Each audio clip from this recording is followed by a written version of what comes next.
Bonjour et bienvenue dans cette nouvelle vidéo. Alors aujourd'hui, ce que je vous propose, c'est de voir concrètement comment interpréter un amas planétaire. Alors attention, je ne vais pas dans cette vidéo vous donner des informations très généralistes sur les amas, hein. Ça, je l'ai fait déjà dans une précédente vidéo justement qui date d'il y a à peu près 6 mois. Alors si vous voulez la retrouver, parce que si vous n'avez pas de connaissances sur les amas, eh bien je vous invite à la regarder. Donc c'était à peu près il y a 6 mois. C'était au moment où je parlais, où j'avais fait la série sur les aspects. Et dans le titre, il y a marqué stellium. Ça vous permettra de la retrouver beaucoup plus facilement.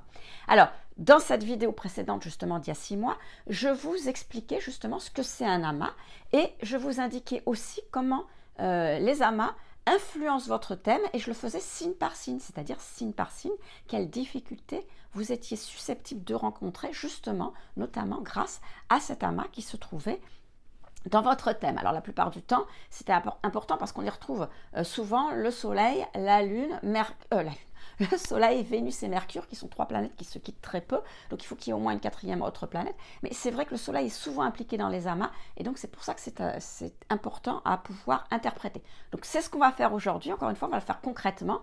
Je vous rappelle que le plus important, c'est de comprendre comment ça fonctionne. Après, vous pourrez changer l'énergie du signe que j'utilise aujourd'hui et interpréter cet amas avec une autre énergie. Voilà, avant de commencer, je vous rappelle que en vous inscrivant à ma newsletter, donc en cliquant sur le premier lien dans la description, vous allez pouvoir avoir un lien privilégié avec moi, c'est-à-dire recevoir des informations astrologiques hebdomadaires et inédites, puisqu'elles ne se retrouvent pas, ces informations, dans mes vidéos. Et puis, vous serez aussi tenu informé des prestations particulières que je propose, puisque ces prestations seront proposées uniquement aux gens qui sont inscrits à la newsletter. Et puis, bien sûr, comme d'habitude, eh bien, en bonus, vous recevrez mon guide astrologique gratuit, l'essentiel des maisons en astrologie. Donc, encore une fois, c'est le premier lien dans la description, c'est gratuit, c'est sans engagement. Et sinon, je vous dis à tout de suite pour la suite de cette vidéo. Voilà, on se retrouve devant la carte où on peut voir ce bel amas de planètes en Verseau. Alors, il y en a 1, 2, 3, 4, 5, c'est-à-dire qu'on a Saturne, Vénus, le Soleil, Jupiter et Mercure. Toutes ces planètes sont à la fois en Verseau et en maison 5. C'est pour ça qu'on appelle ça un amas. Alors encore une fois, je l'ai déjà dit dans les vidéos, mais je répète souvent, le Soleil, Mercure et Vénus se trouvent dans la même maison et dans le même signe, parce que ce sont des planètes qui ne sont jamais très éloignées l'une de l'autre. Donc si vous avez à la fois Soleil, Mercure et Vénus, c'est pas suffisant pour qu'il y ait un amas, il faut au moins qu'il y ait une 4e planète avec eux. Bon bah là, il y en a 5, du coup ça règle la question, hein. Donc, l'idée pour interpréter cet amas, ça va être déjà de commencer par le Soleil, parce que ça va nous permettre déjà de comprendre un petit peu qu'est-ce que cette personne a à faire dans la vie, quel est son chemin, son chemin à suivre, quoi.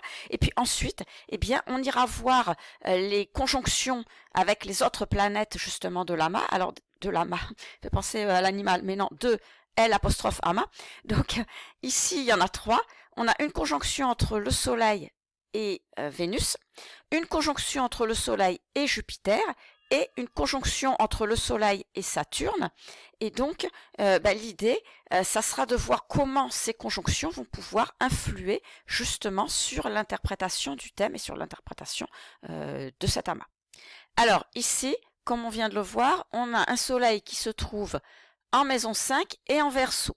Donc le Soleil, c'est votre personnalité propre, c'est qui vous êtes, et qui vous êtes justement, encore une fois, eh bien c'est précisé par le signe dans lequel se trouve le Soleil, donc ici le Verseau.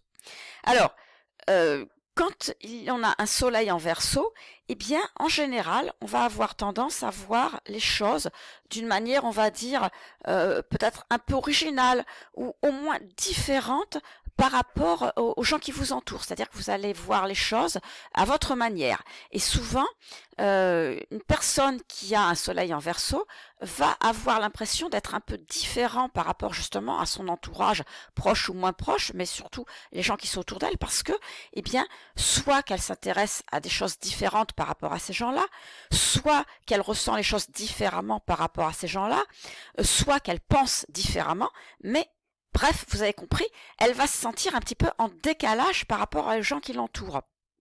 Donc, c'est pas forcément qu'elle a des idées progressistes. Alors bien sûr, souvent, les gens qui ont ce signe ont tendance à avoir des idées progressistes et tournées dans le futur, mais ça peut aussi être des gens qui sont très traditionnalistes, hein, parce qu'il ne faut pas oublier que le Verseau est un signe fixe, donc ça peut être très traditionnaliste. Et d'ailleurs, si vous êtes très traditionnaliste dans un environnement de gens qui sont très progressistes, eh ben vous serez différent. Vous voyez, le Verseau, c'est ça, c'est le fait de se sentir quelque part un petit peu différent par rapport aux gens qui nous entourent.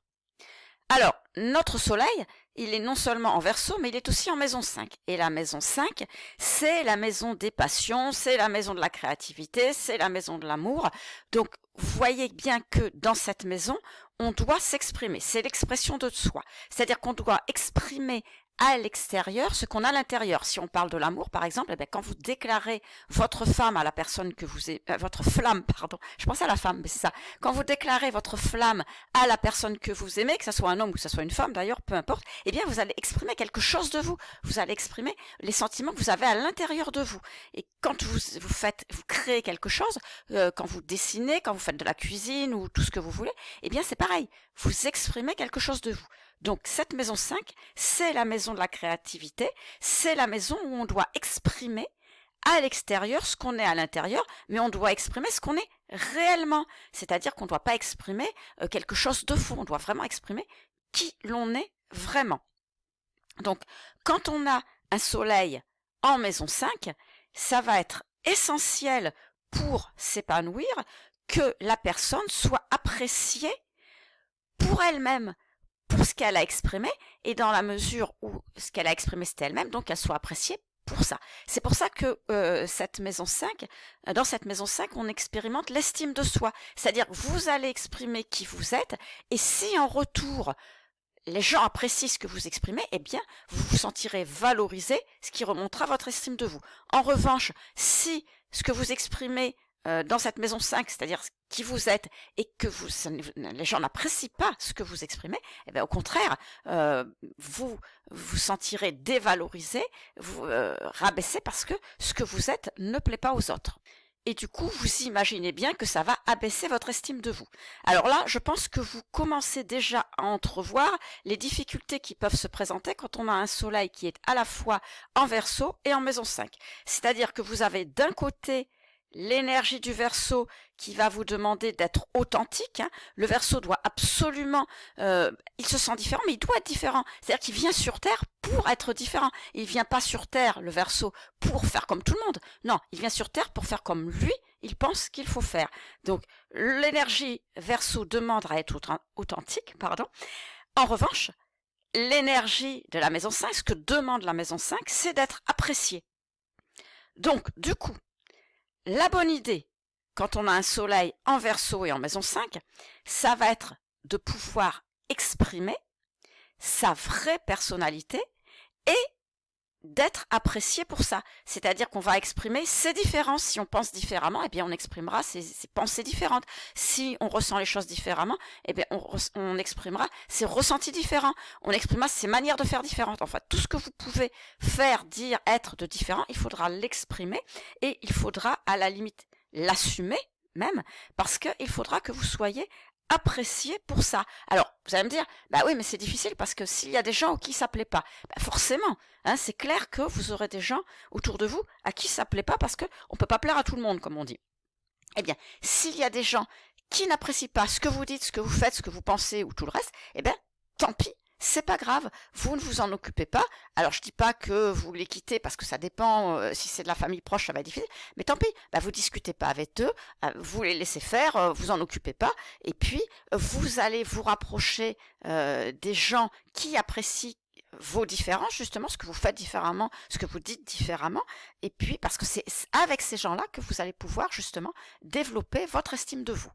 Alors, d'un autre côté, on se doute bien sûr que la mauvaise idée, eh bien, c'est justement de ne pas exprimer ces différences de Verseau pour plaire aux autres, maison 5, hein, et surtout plaire aux gens qui nous entourent. Alors, quand je dis plaire, c'est pas forcément, c'est pas tellement qu'on cherche à plaire quand c'est la famille ou autre, mais au moins ne pas leur faire de peine. Or, ce qui est demandé à quelqu'un qui a un soleil en Verseau, justement, c'est de résister justement à une espèce d'une sorte de pression, on pourrait dire, hein, que vont imposer les gens qui sont autour de vous en vous disant « Ah mais non, mais tu comprends, mais il faut pas faire comme ceci, il faut pas faire comme cela, ou mais non, mais ça va pas plaire au grand-père, ou ça va pas plaire à la grande-tante, ou etc. » Ben, quelque part, je suis désolée, mais on s'en fout. Voilà, hein. Vous ne devez pas chercher à plaire pour ce que vous n'êtes pas, vous devez chercher à plaire pour ce que vous êtes. Alors, maintenant qu'on a bien compris ce que représentait le soleil en Verseau en maison 5, c'est vrai que j'étais un peu longue, mais c'est important de bien saisir cet ensemble d'énergie, eh bien, on va aller voir les conjonctions. Alors, les conjonctions, je vous le rappelle, hein, j'en ai parlé dans les précédentes vidéos, mais c'est quand deux énergies de deux planètes fusionnent pour le meilleur ou pour le pire, hein. Une conjonction, c'est un petit peu comme un mariage. Alors, il peut en sortir tout un tas de choses. Bon, donc on va commencer par la conjonction entre, là on le voit ici apparaître, le petit rond vert, hein, entre le Soleil et Vénus. Donc, le Soleil, c'est notre identité, et Vénus, c'est notre capacité à séduire. Donc, notre identité et notre capacité à séduire fusionnent. Donc ici, on va avoir quelqu'un qui a beaucoup de charme, qui a un sens esthétique et ou artistique très développé. Alors ça peut tout à fait être un artiste, hein, mais c'est pas forcément obligatoire, mais à minima, ça sera quelqu'un de créatif avec la maison 5, puisque Vénus se trouve également en maison 5.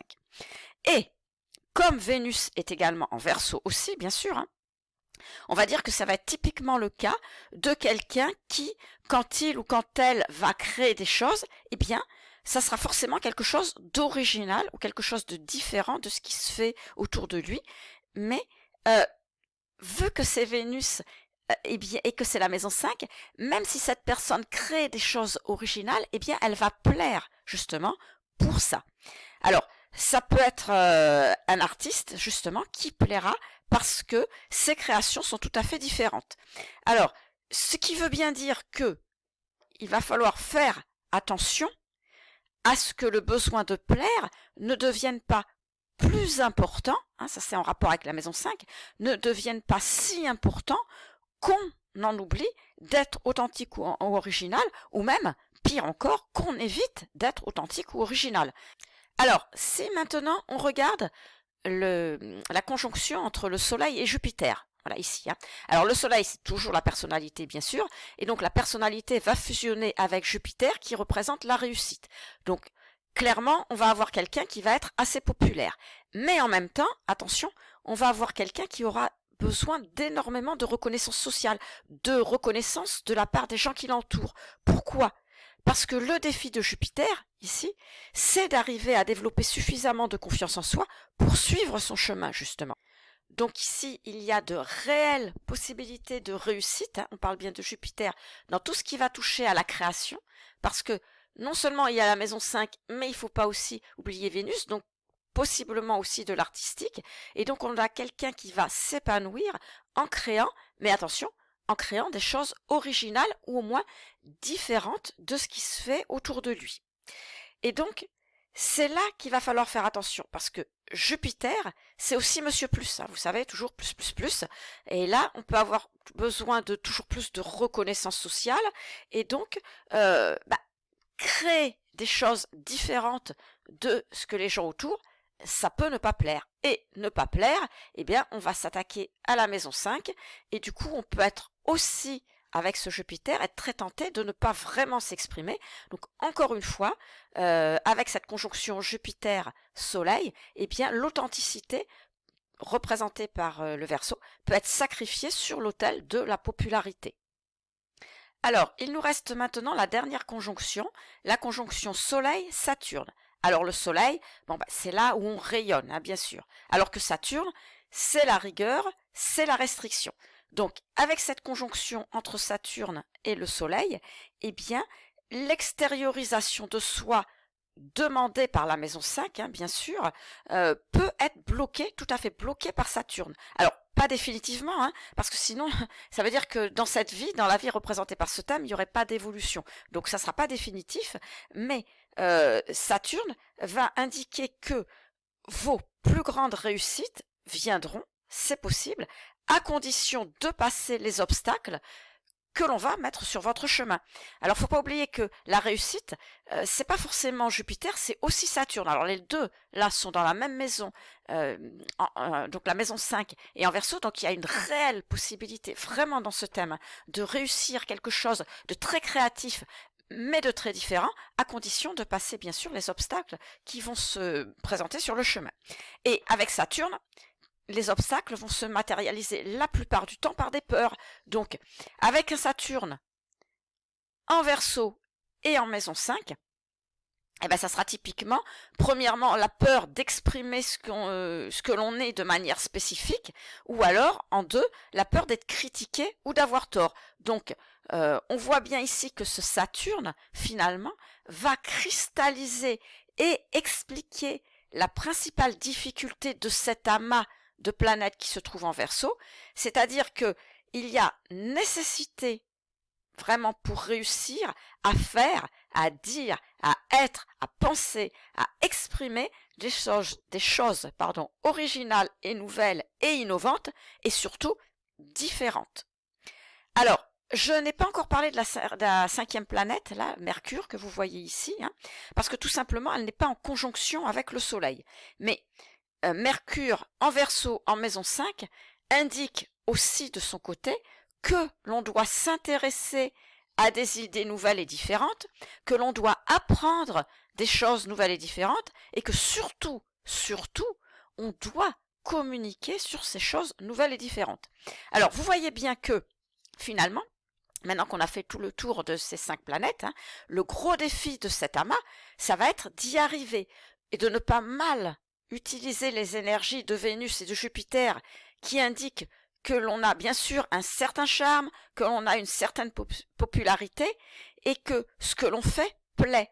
Mais c'est-à-dire qu'à un moment donné, la vie, elle va peut-être arriver, elle va vous taper sur l'épaule, enfin pas à vous, mais à la personne qui a ce thème, et elle va lui demander de choisir entre justement être populaire et puis être authentique.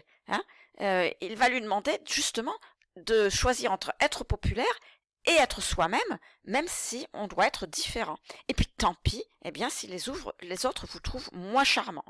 Donc il ne faudra pas tomber dans le piège d'exprimer ce qui plaît à tout le monde, finalement pour avoir juste de la reconnaissance sociale exprimée par Jupiter ou être aimé représenté par Vénus.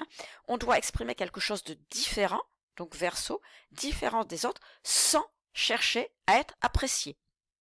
Alors c'est un chemin qui va demander du temps. On a Saturne, on retrouve notre Saturne ici, mais aussi beaucoup de détermination, toujours Saturne. On va réussir en apprenant de ces expériences, là c'est la patte de Mercure, et ça ne sera pas une réussite facile, mais si on ne se laisse pas abattre, si on ne tombe pas dans le piège de se renier pour plaire, alors on aura quelqu'un qui sera extrêmement fier de ce qu'il ou elle aura réalisé, et il y aura certainement une vraie reconnaissance à l'extérieur, une vraie réussite. Alors, voilà les amis ce qu'on pouvait dire sur cet amas. Retenez bien que ce soit celui-ci ou n'importe quel autre en fait, la vraie difficulté d'un amas, c'est d'arriver à exprimer l'énergie du signe. Parce que on pourrait croire qu'avec finalement autant de planètes dans un même signe, eh bien l'énergie va, exploser un peu comme dans un feu d'artifice. Eh bien pas du tout. En général, on est plutôt comme une poule qui a trouvé un couteau. C'est-à-dire que les planètes, toutes ces planètes qui sont dans cette même énergie, vont un peu se contrarier les unes les autres et empêcher finalement la bonne expression de cette énergie. Donc l'objectif, ça sera d'arriver à exprimer cette énergie et de l'exprimer de la bonne façon. Donc, dans la prochaine vidéo, ce que je vous propose, c'est de voir l'influence de la Lune. Alors, la Lune, je sais pas, voilà. Vous voyez qu'il y a un trigone. Alors, il est ici. Je me remets sur le Soleil, vous le verrez mieux. Il y a un trigone entre la Lune et le Soleil. Et donc, on va voir quelle va être l'influence de cette Lune sur le Soleil en particulier et sur l'amas en général. Et bien, en attendant la prochaine vidéo, moi, je vous dis à très vite.